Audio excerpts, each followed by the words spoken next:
Welcome to Fashion Neurosis, Charli xcx. Thanks for having me, Bella.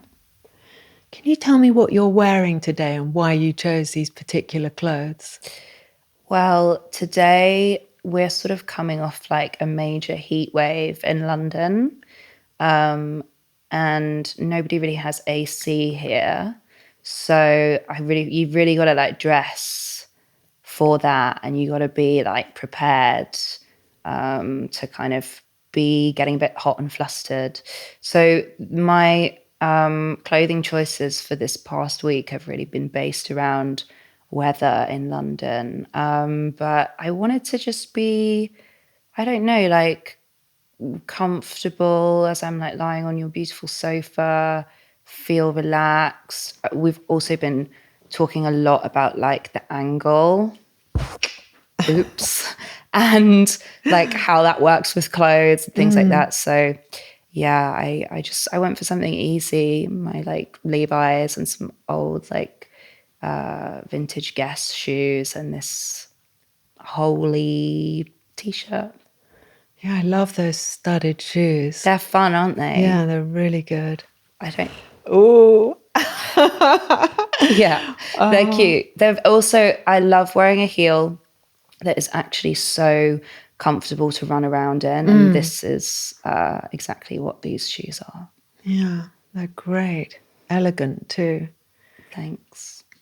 And you're a superstar in the world of music, film, and fashion.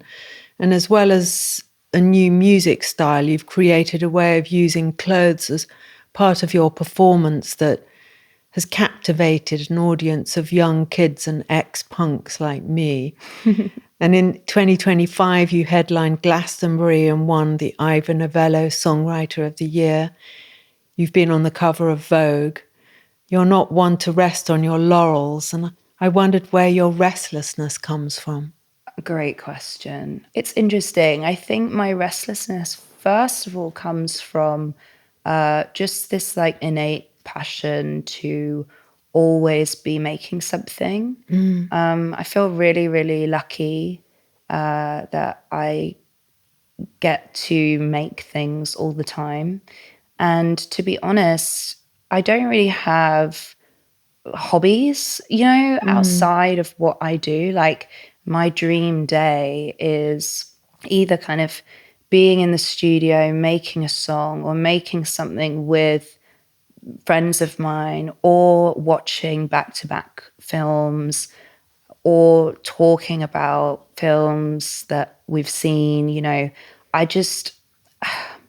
don't like to sit still and sort of switch off that side of my brain, because then I get bored. I feel so enthralled by engaging with art and different kinds of art and artists that I just want to do it all the time. So I think in part it's that, and then in part it's I don't really know what I would do if I wasn't doing that. Like I think engaging in making things brings me so much joy, to the point where it's like, it's like I do what I do to kind of like, in a way, fight off my depression and stay alive. It's like it's my first love in my life over anything else. And I take that really seriously, because I know that making things like actually is really healing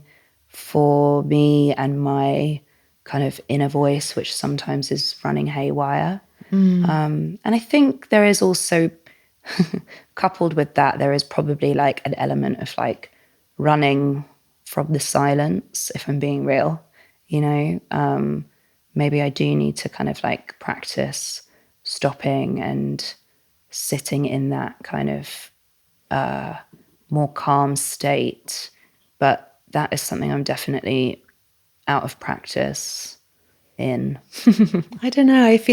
I really relate to what you're saying, and I find that calm space in the middle of, like in the eye of the storm. So I find it more stressful to be trying out the calm thing. I agree with you. I think I've done it before where, once you push through that sort of 2-week mark, you can kind of like sink into, or me at least, I can. But I rarely do that. I've done that once in my life, I think, really. I just need these things. It's more than just a kind of enjoyment of them. It's like I need to be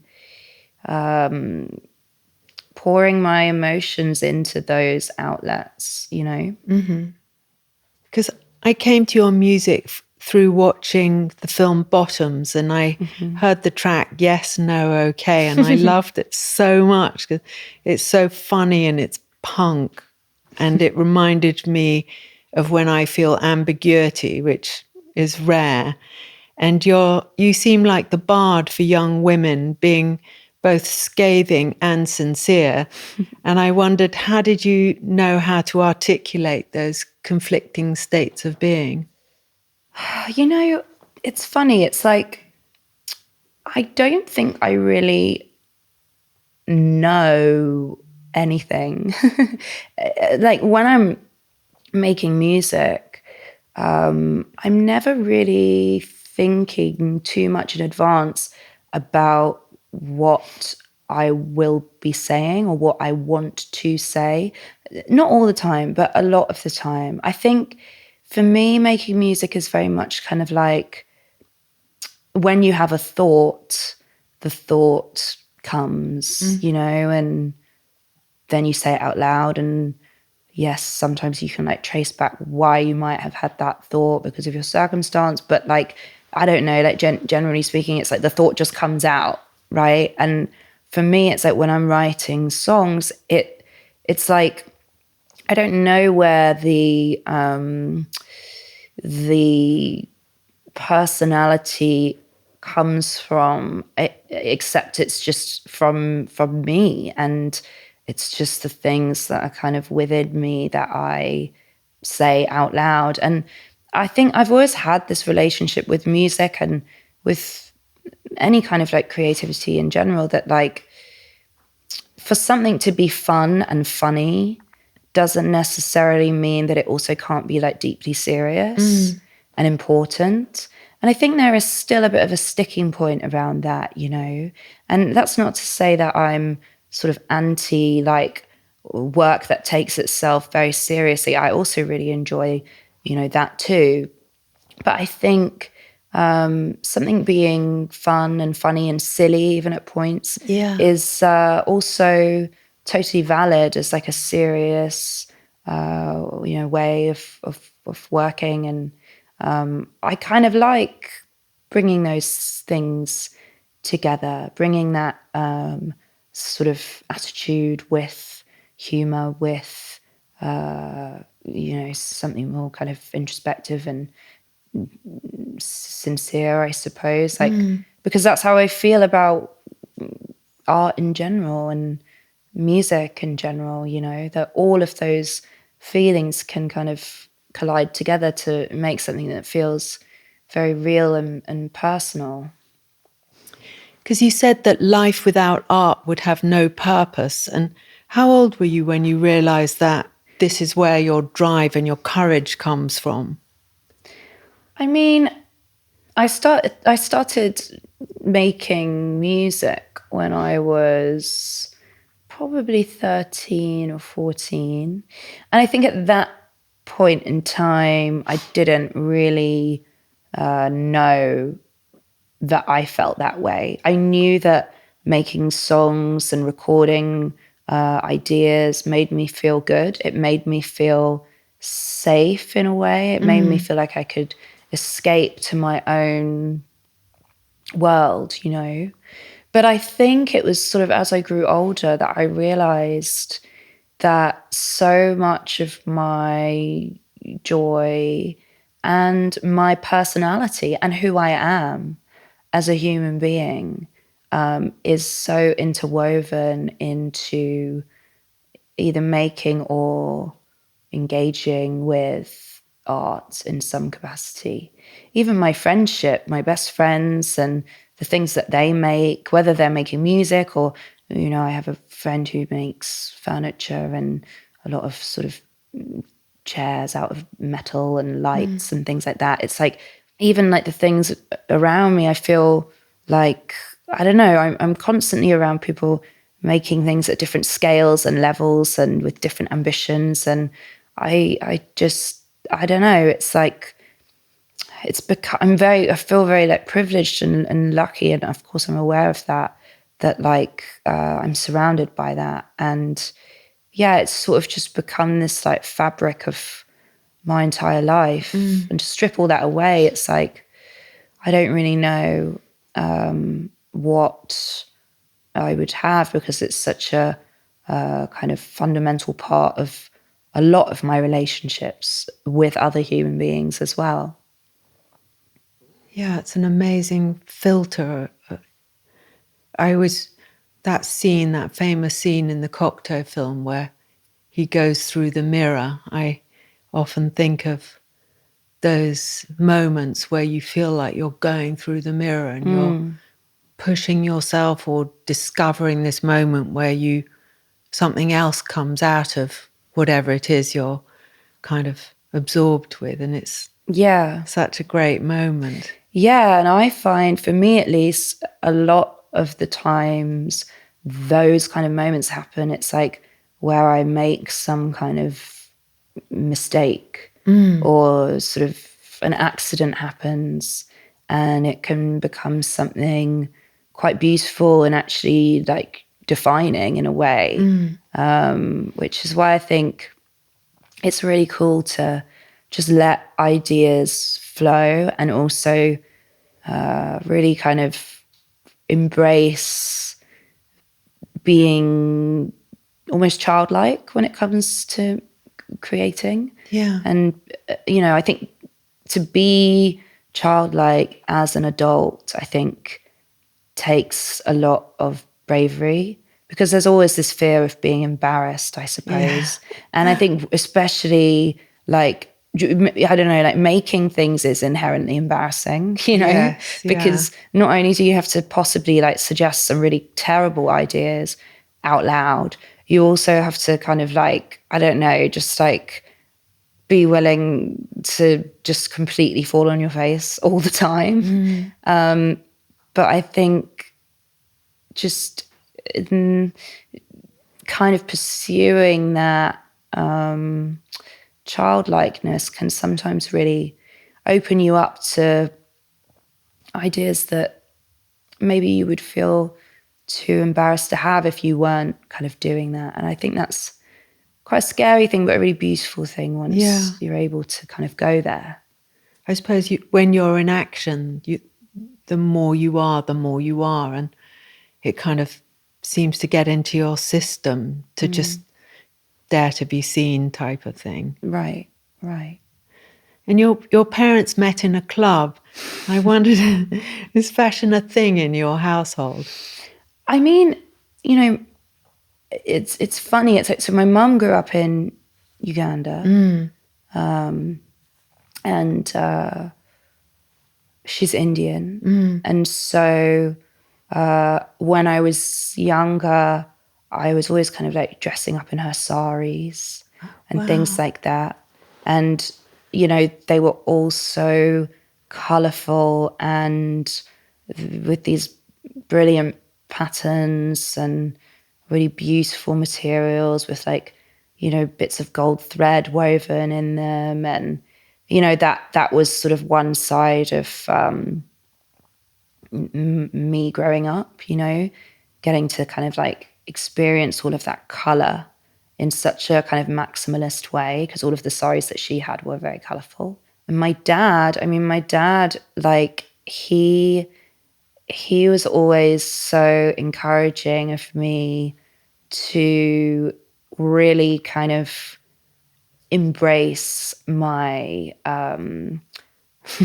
my outrageousness. I think he, especially when I was younger, and when I was kind of in school and then going to art school a little later in life, like I think he was very much off the ethos of like, you should dress crazy. Like, why would you want to blend in? Like, it's fun to wear like odd shoes on your feet and that's the kind of thing that I was doing when I was younger, especially because I was kind of like hopping in and out of London right when like the kind of new rave scene was sort of dying. And so, you know, there was that time where everybody was sort of like making necklaces out of teapots and plastic toys and things like that.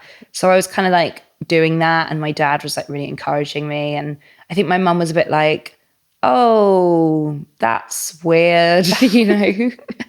But then they themselves, I mean, they never really like pushed like aesthetics or fashion or even music onto me, really. Like they really kind of just let me sort of navigate that myself and be into what I was into. So, you know, I was like listening to like Britney and the Spice Girls and things like that when I was younger. And it was only a little bit later when I kind of got deeper on the internet that I was a bit more finding things from like an earlier time and that kind of stuff. Yeah, I remember talking of teapots. I remember going to a club when I was a teenager and seeing the Slits there. Cool. And they used to wear coloured tights with fishnet tights over. And then I can't remember but one of them had sewn these tiny little wooden tea sets onto their tights. Like there was a tiny little teapot and a cup, and it was just so cool. It was cool. So intricate. Yeah. And then they would be so scathing and sit there absolutely silent and scornful. You know what's funny? When I was at art school, I was sort of staying in like the dorms, like near Tottenham Court Road, which was near where Slade was, the school I went to. That was at UCL. And I don't quite remember why, but I don't remember how we got in touch, but Viv Albertine and I somehow got in touch, and she came to my like shitty little like dorm room, single bed, like full of all of my crap, and we recorded a song together in my dorm. It was for some, I think it was for some like charity show at the Roundhouse. We recorded a cover of Train in Vain by The Clash. And I think that song was about her or one of the other girls in the band. I'm kind of blanking on the exacts of the story. But it was a really, really, really surreal experience to have her, you know, there sat cross-legged on my single bed, like making a song with my like crappy keyboard and bad drum loops. But yeah. I'd love to hear that song. I bet it's fantastic. I'm sure it's on the internet somewhere. Oh, I hope so. And what was the first piece of clothing that you became obsessed with as a child? I had a pink sort of princess dress that was, I don't know, just sort of this kind of tacky, like dress up box, sort of puffed out,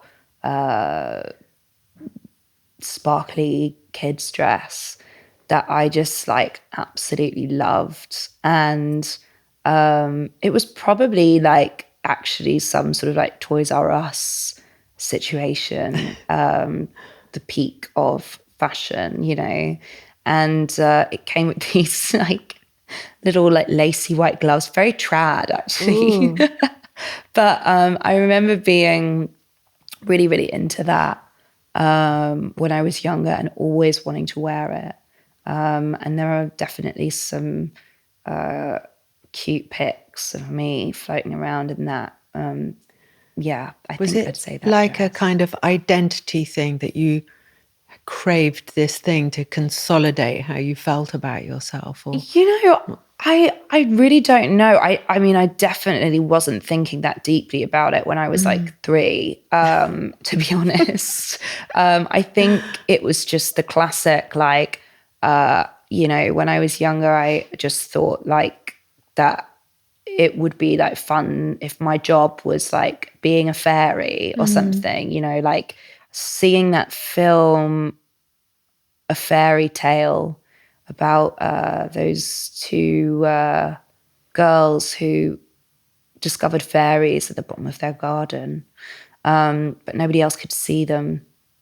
And I remember, like, I wanted to have that experience, like, so badly, and I think my whole, like, vibe was, like, just trying to, like, get close to that kind of a thing. So I think that's probably why I was into the dress.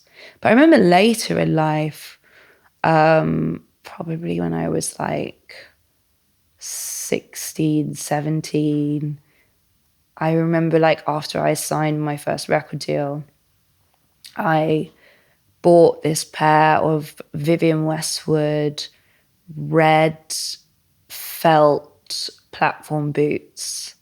And I remember so well, I was desperate to have them. I went to the store on Connaught Street and they didn't have my size. And it was like the last pair and they were like a size too small. And I'd never really like bought anything, from a designer before. This was like my first sort of, like doing that. And yeah, they only had a size too small, but I was so desperate to have them that I bought them anyway. And I would wear them and they were so painful, so uncomfortable, like my toes sort of like crossing like this, because they were just too small for me. But I remember feeling like when I wore them and even just like when I was in the shop buying them, I was like, I feel like this is a piece of my identity that it's like, I don't own it yet, but I'm about to. And yeah, those shoes, I just felt so, it's like, I think when you wear Vivienne, you like just immediately inherently feel like connected to like the history of her world. And I definitely felt that when I was wearing those very painful, small shoes. Yeah, they're so great. There's also there's something about the elevation of her shoes that I feel it's to do with like, well, it's posture, but it somehow seems to get the courage going up in your spine, and so you start there, and then you're ready for the next bit of your look, and it's really empowering. And because you've called your style Disney grunge, which is such a great description. I think it's wonderful because you possess this grace and freedom in how you move, which is a bit like a cartoon animation. I wondered if you had a cartoon character who you identify with. Oh my gosh, that's so funny. I feel like me describing my style as Disney grunge is very like me on MySpace, like typing away on my profile.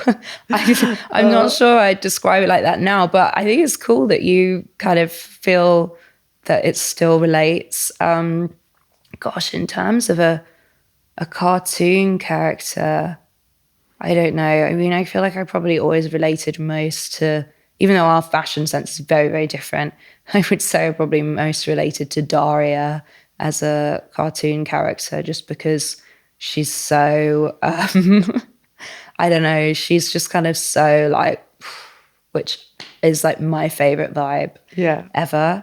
But we do dress like very, very differently. But I think her sense of style is very cool. Because I've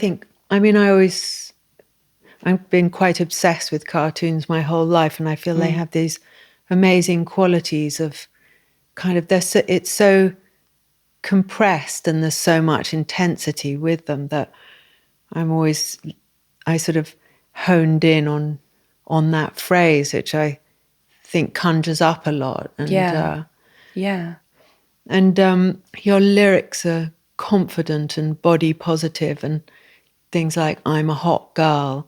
And my generation are so self-effacing. And I think we were brought up with a lot of shame around our bodies. And how do you feel free to say that kind of thing? It seems it's so fantastic.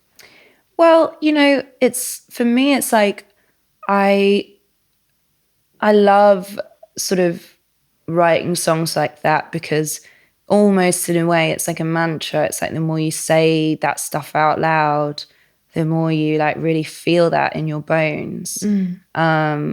And I also think, when I sing songs of mine that make me feel really powerful, I can feel that they make the kind of audience who I'm performing them to feel powerful as well.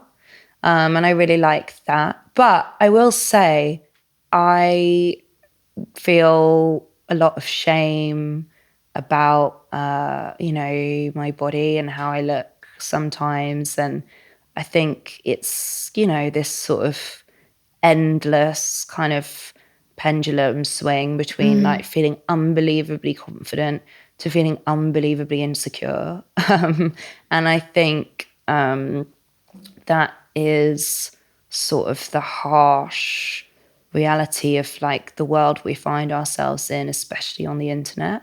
And I think, there is so much like expectation placed on young women, and also so much critique thrown at young women that I feel like it's it's sort of this like inescapable thing that isn't our faults, So yeah, I definitely, whilst sometimes I can feel very body confident and very, sexy and hot and all the rest of it, like sometimes I really don't feel that way. And sometimes it's sort of impossible for me to get out of feeling that way. And then sometimes I can use things like clothing or music to kind of get myself out of that, Yeah.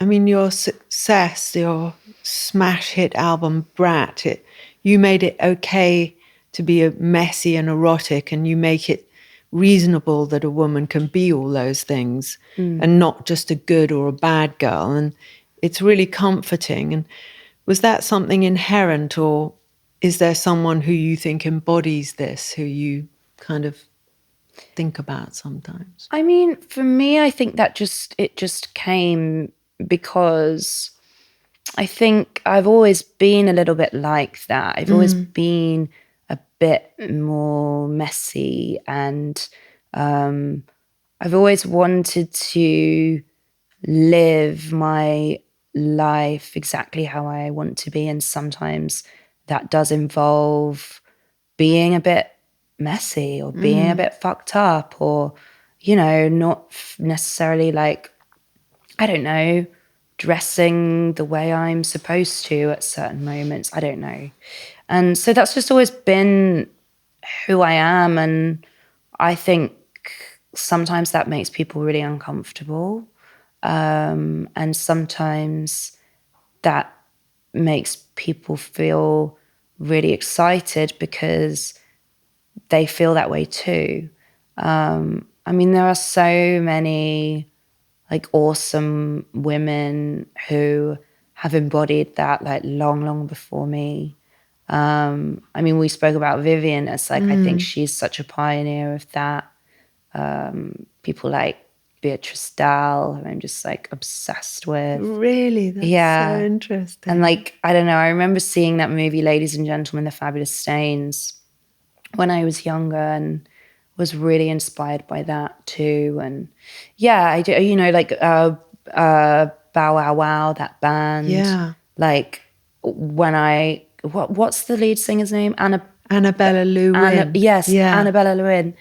Like, she's just so cool, and she's so kind of like doing her thing. I mean, like Polystyrene, like all of those women, like they really kind of like was so sort of abrasive in like being who they are.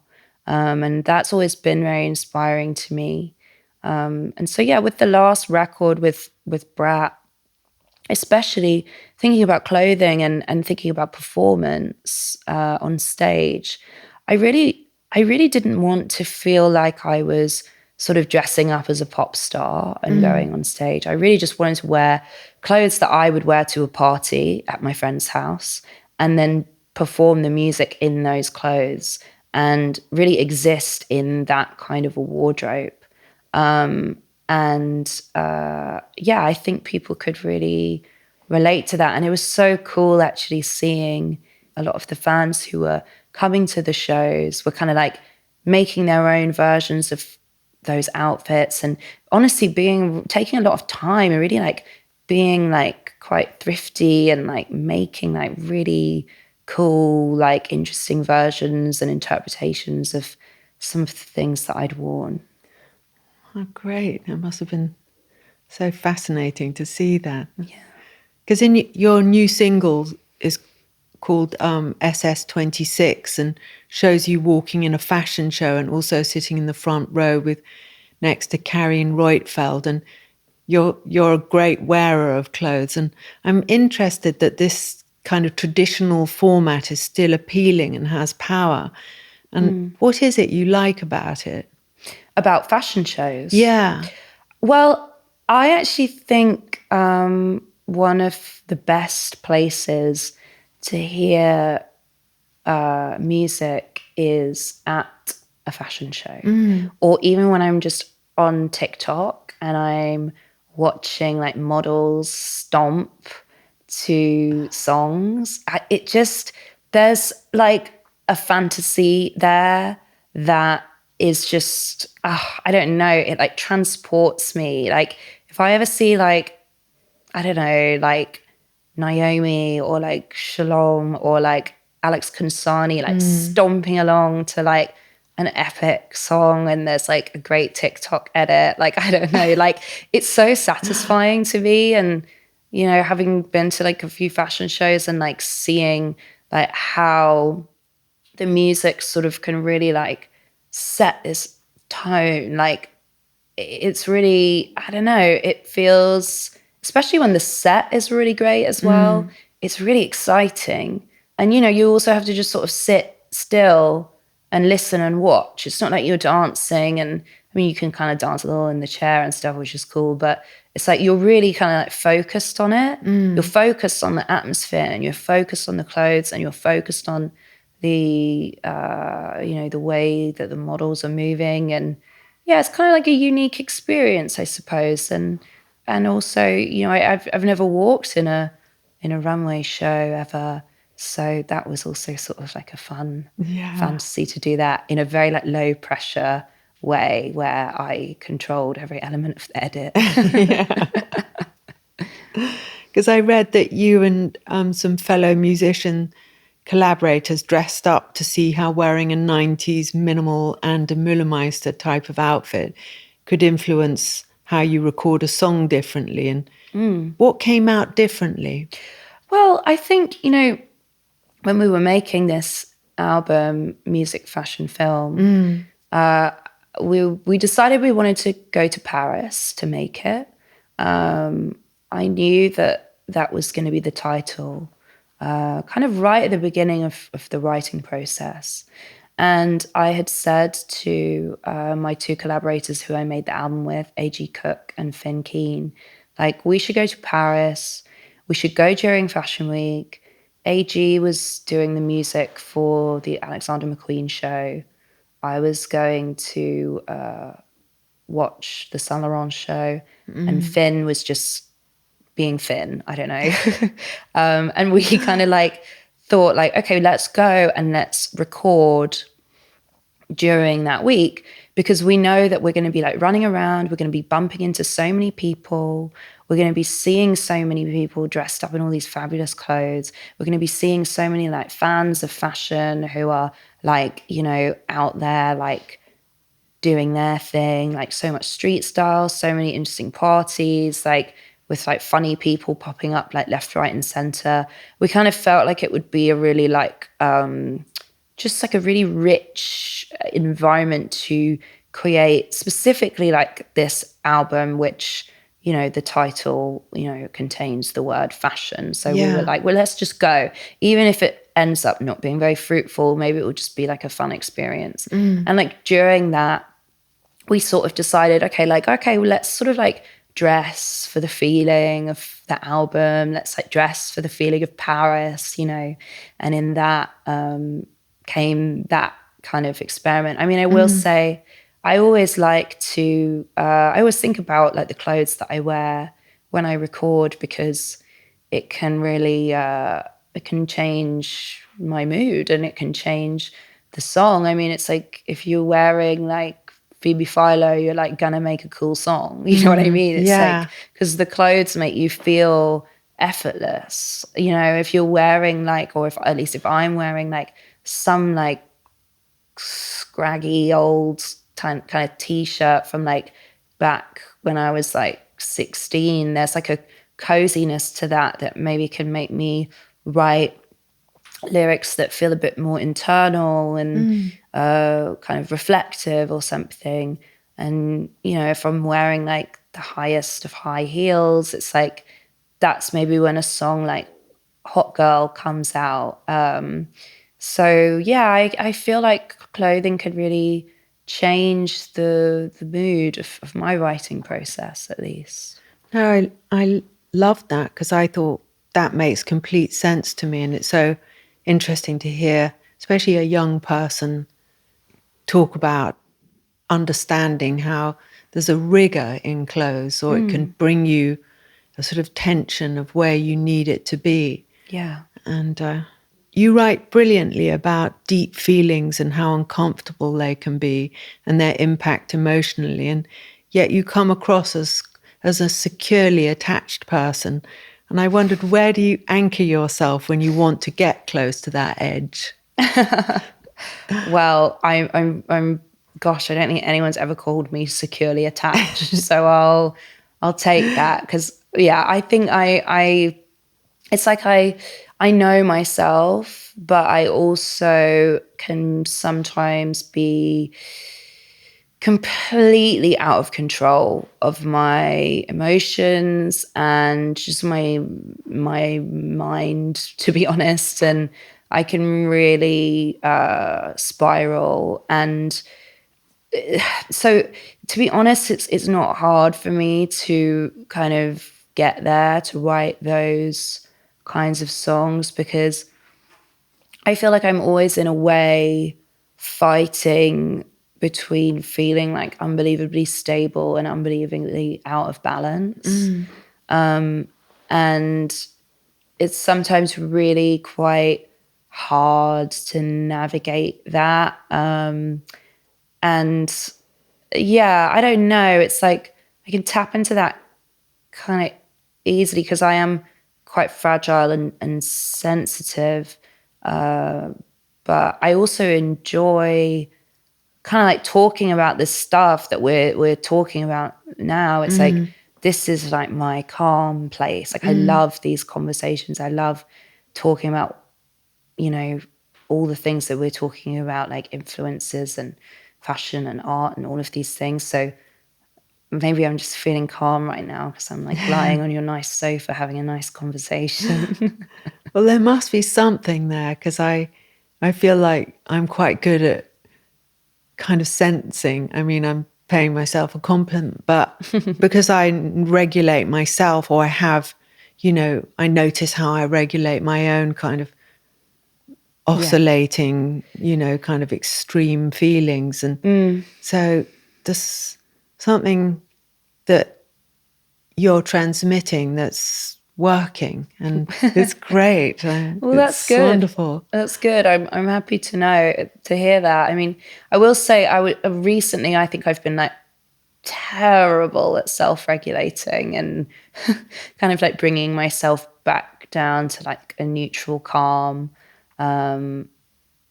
So yeah, I mean that's good to hear. I think your home has a very very calming vibe, I will say. So I think it could be you that's like making me like this. But yeah, I'll take it. Maybe I'll move in. Yes, I'd be delighted. Because it's very fresh how you collaborate with your friends who are also your peers and competitors. And you've worked with artists including Lorde and Billie Eilish and Julian Casablancas and numerous others. And it feels generous and exciting. And I know it's not fashionable to say, but do you ever get attacks of competitive jealousy? Yeah, I mean, obviously, of course. Like, I think I've said this to Lorde before, to Ella. Like, I was so jealous when I heard Royals for the first time, which is now funny because there's this whole like meme of like, everybody's always like yelling at me, Sig Royals, like there's this whole thing anyways. But when I was younger and I heard that song, I was like, I'm so jealous. Like, I wish that I could have written that song. Like I thought it was so spectacular, thought it was so unique. I thought it really like defined a time, that song. And I think so many people since have tried to kind of bottle that essence that Ella really immaculately captured on that song. So yeah, for sure. I mean, it's like when you share your work with friends, like I recently, my friend Roman Gavras put out this music video for this project he does called Generation, which starred Young Lean. Yeah, I remember I saw messaging that. him and I was like, I am so jealous, you know? And he was like, thank you.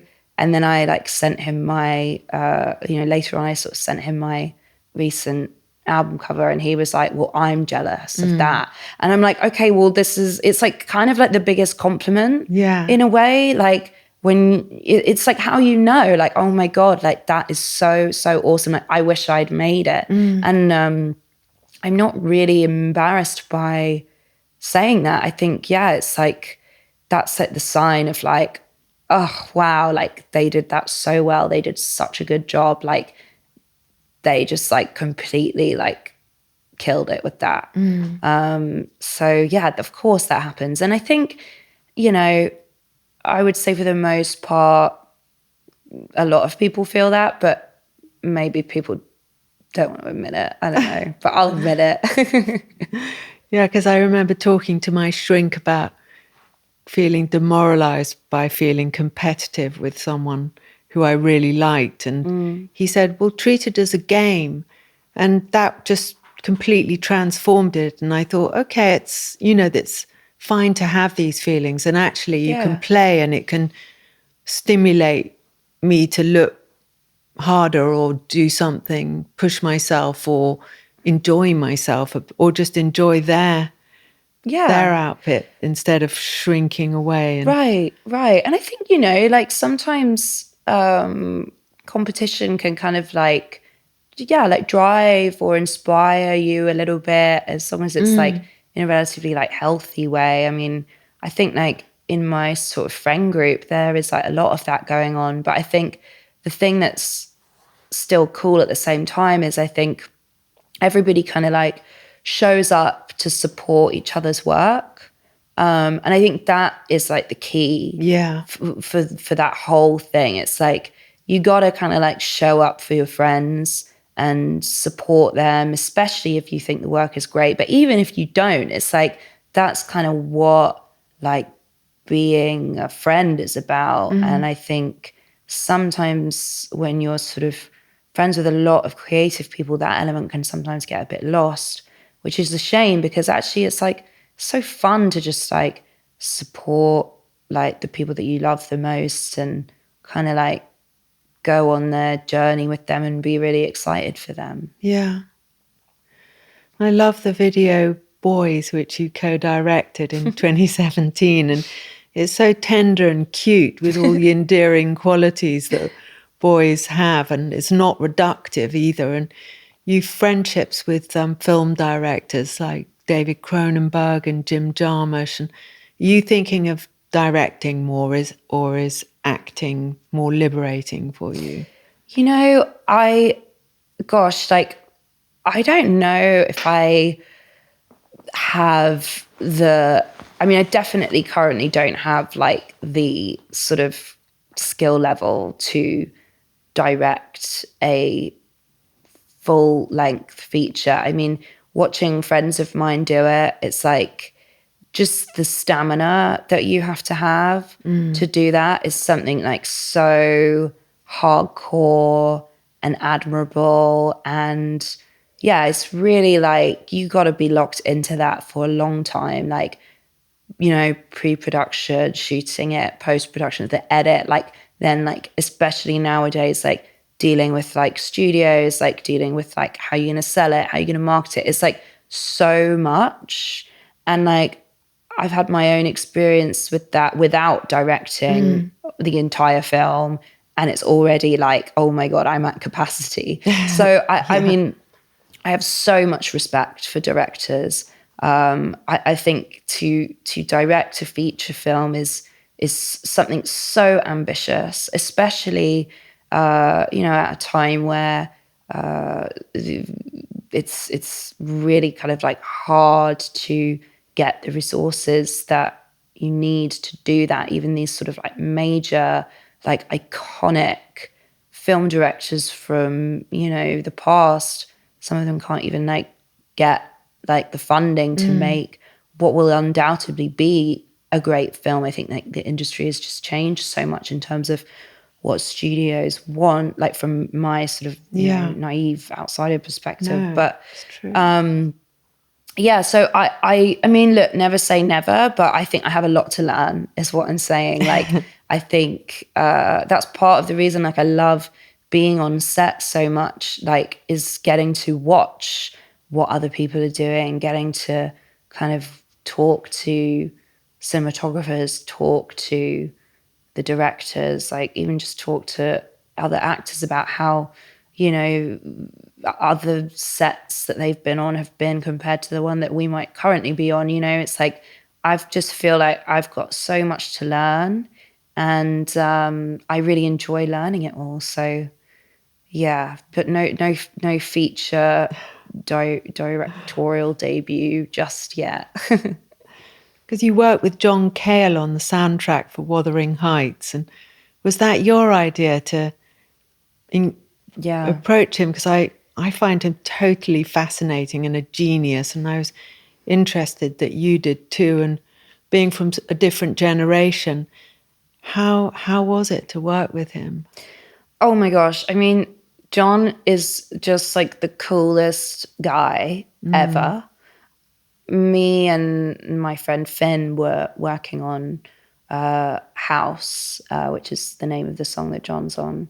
And I did this kind of like outro thing, and the track itself was really kind of quite like haunting and bewitching, I suppose. And I remember like I had watched the Todd Haynes Velvet Underground documentary, and I remember John had said in the documentary that when he was thinking about the viola and the strings specifically for the Velvet Underground stuff, he really wanted them to feel both elegant and brutal. And he said it, he phrased it in this like really amazing way. And that phrase really stuck with me. And when we first started working on this song House, I was like, wow, this kind of sounds in a way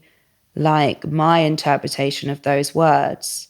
And so I sort of thought like, do you think I could reach out to John Cale? Like, you know, like I kind of like just started like asking the question out loud, like really not sure what the answer would have been, but we basically found a way to get in touch with him, and we swapped phone numbers, and we agreed that we'd have a call in a few days or something after we had initially got in touch over text. And I remember the day that we were supposed to speak, I was having a really bad day. I was like, my very like unregulated self, very like up and down all over the place, crying. Like I can't remember what was going on, but I just remember it was like a very stressful, bad emotional day. And I totally forgot that I had this call with John.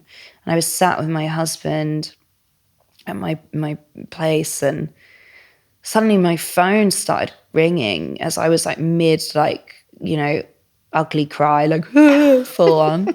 I picked up the phone. There's just this voice on the end, like so kind of like gravelly and deep and Welsh. And he was just like, hello. And I was like, who is this? And he was like, it's John. And I was like, oh my God, John Cale's calling me like mid breakdown. And I kind of had like John, I don't know. I kind of told him, I was like, I'm having a bad day, John, but like speaking to you on the phone has like made me feel so much better. Like, thank you for calling. And it was just, yeah, it was quite cute, you know? And yeah, we just spoke about the song, and he was very like open to it. And I've been a fan of his work for a really long time, like with, you know, all the things that he's done with the Velvet Underground, and, you know, his collaborations with John Cage, and also his solo stuff, you know, and his stuff with Brian Eno. I mean, like, I just, he's so prolific as well. Like he's just constantly like making stuff all the time. Like he's always like got another idea going on. And I think that is just, I like working with people like that. Like, you know, I think it's cool how kind of like illustrious his career has been. It's very inspiring to me. Because you're a fan of Andy Warhol and Lou Reed, and I find that so refreshing and modern, because their work is still radical, and you've talked about wanting to move forward with your work. And do you find looking back as part of how you move forward?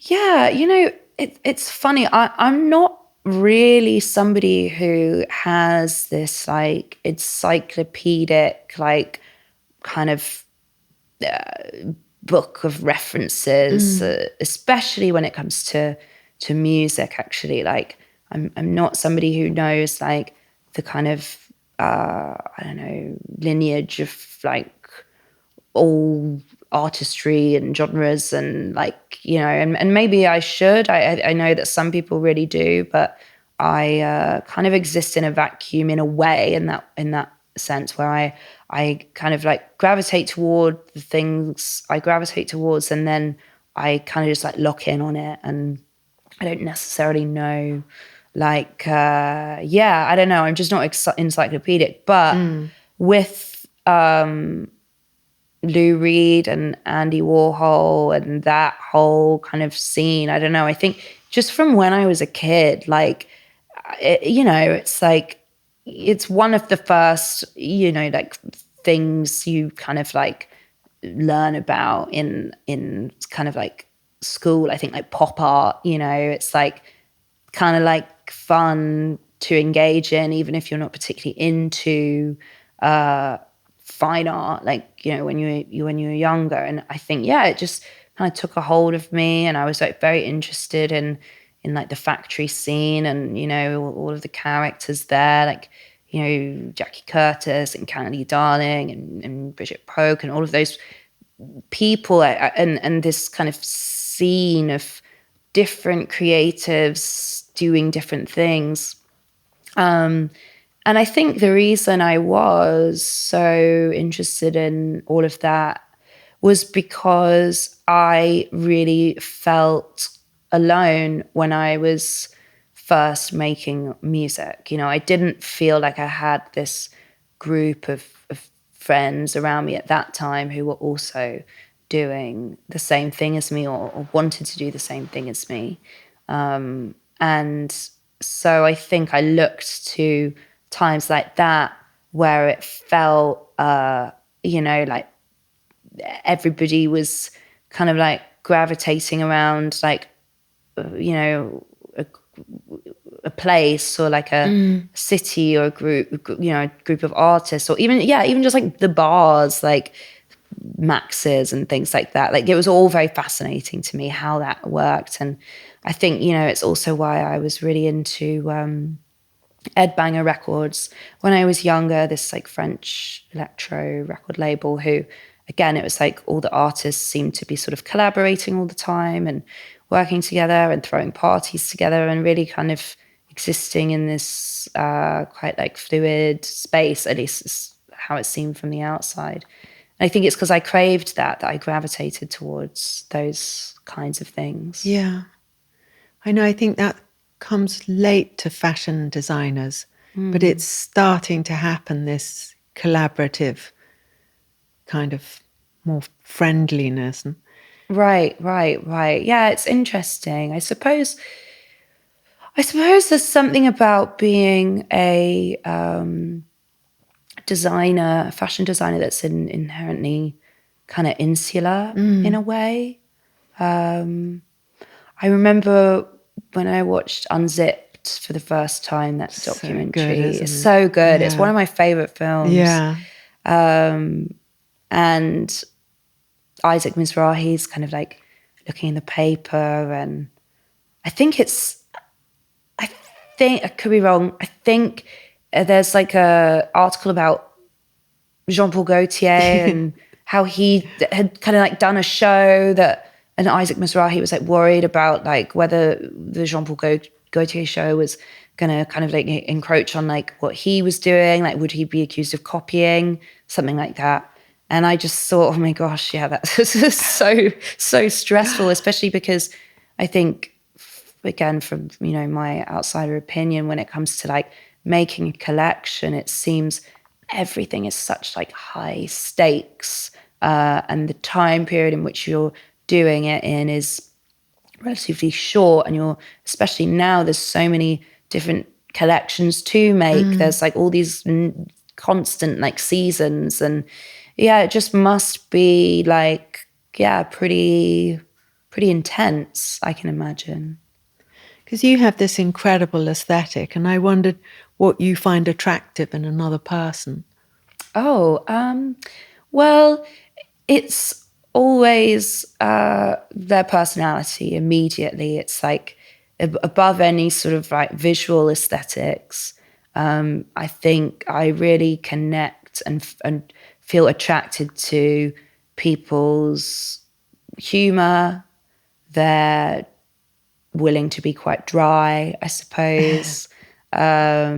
Their willingness to be passionate about something, could be anything, just to have a burning passion, and to feel like I could like learn something from them, I guess, you know, because I think that's what kind of like enthralls me with a person, you know.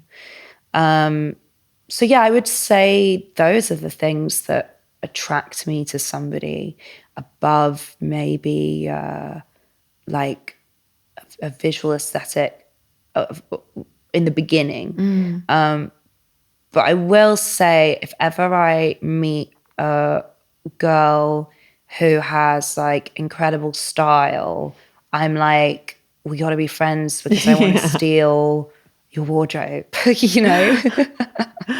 I know, I probably still got it.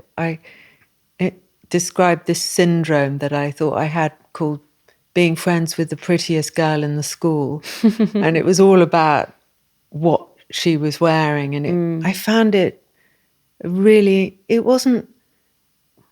kind of was like a bond, because it felt like I would somehow be protected by this person who seemed to know how to put themselves together, and maybe something would rub off on me, and I knew what my qualities. I'm a very good sort of soldier. I can be by the side. I can, you know, fend off. That's interesting. Yeah. And if you fancy someone and don't like something they're wearing, does that kill your attraction? No, it doesn't. I think I've definitely like been in relationships with people who have terrible style, for sure. I think my husband is maybe like one of the first people I've been in a relationship with who I think has really, really cool style. And actually, I guess I, you know what? I guess I did find that really, really attractive when we first began dating, because I guess that was like a new thing for me. Like, not that all my exes were like dressing like terribly or anything like that. Like, they all had like their own kind of thing going on. But I guess like, I don't know, I feel like George, my husband, has like actually pretty good style and good taste, and he like knows what he likes, and he knows about like fashion and tailoring and things like that. Like, you know, he's a bit more like in tune to it perhaps than any of my previous partners. And that was attractive. But no, I've definitely like dated people who have like crazy style. Like, my first boyfriend used to like exclusively dress like Edward Scissorhands, which actually, saying that out loud, maybe is cool, you know? It's really, really odd, isn't it? Yeah. But I suppose it's all part of like how to feel composed. And if you've got the outfit on, you can go forth, you know? Yeah. Also, something interesting about like a uniform look, you know? And I feel like I like, I mean, I suppose there are elements of my style that are kind of uniform. Like, I think people always really associate like black sunglasses with you know, me now, or they just like know that I will possibly be wearing them. But I would love to have a uniform, but I just think I like too many things to actually commit to that. But like, whenever I see Mel Ottenberg and he's like in his double denim, I'm like, oh, so good, so cool, like just effortless. You're just gonna like get up, put that on, like live your life, like be chic, so fun. Well, I was going to ask you something about how you pace yourself, but I actually am dying to ask you about your new album cover and how you managed to get such an amazing photograph of three extraordinary people. Yeah. And it looks like a photograph from a beat poet, you know, someone's photograph they found in Allen Ginsberg's or Andy Warhol's factory or something. How did that come to fruition? It's John Cale, Marc Jacobs, and Martin Scorsese. Yeah. I mean...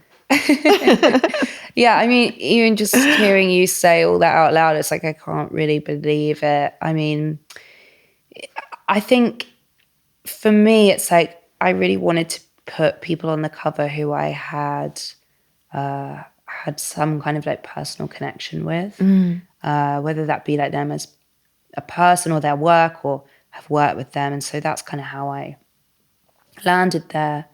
Having worked with John and, you know, collaborated with him, and having been inspired by him for so long, it was kind of like a no-brainer for me to put him there. Mark was the first person who ever gave me a shot really in fashion. Like, he was the first designer I ever did a campaign for. I've gone on to do 3 campaigns for him in kind of like different capacities. And also I just have always admired his like connection to youth culture, whether that be through like, you know, like the grunge collection that he did back in the day for, oh my God, what was it, Perry Ellis, and then got fired. Like that's so kind of like disruptor energy, like, and then just to go on and like do your own thing like so consistently, I think is really inspiring. Or even with Heaven, you know, like doing that and kind of like making clothes for kind of like younger people, to kind of like allow them to sort of engage with fashion, and like doing those kind of yearbook photos he did with like all of these different people like in fashion or adjacent to fashion. I think that's cool. Like, it's like really putting people on, and I think that's very special. And then with Marty, I mean, it's like, what do you even say? It's like Martin Scorsese. Like, I mean, come on. It's like, he's just the one, you know, and I feel really lucky to have been able to have a few conversations with him here and there about film and his films and his passion for films and like things that he's seen and loved. And yeah, I mean, getting them all together in one room was, honestly, it was like a very emotional moment, actually. And it felt really magical. And one of my best friends, Aidan Zamiri, shot the image. And we were so nervous before they all arrived. We were shooting it in New York at the end of April in this kind of big house. And we decided that we were just going to use like the pantry, this like tiny little like room in the corner of the house. And Aidan and I got there early and we were kind of like pacing around. We were like doing some test shots, like trying out all these positions. But it's funny, like Aidan and I have worked together so much now.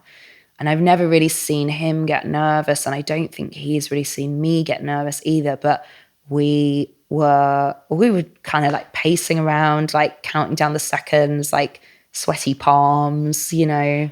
And then they all arrived and kind of came into the room together. It was just, I don't know. For me, it's like, I was just so inspired. I was like, wow, these 3 artists who have each had such different careers, but to me, like, have been so impactful to me on like the way that I think about these 3 kind of different mediums, you know. It was just very, it was like a once in a lifetime kind of a moment, I guess. Yeah. Well, it feels like a moment in history captured when you look at it. It's really an incredible image, and it's very tantalizing for the music that you've made, and you're in this new album, which is really exhilarating. Thank you. Yeah, I can't believe it happened, to be honest, really. Well, thank you so much for being on Fashion Neurosis, Charli. I'm a huge fan. Thank you so much for having me. I've had a really good time.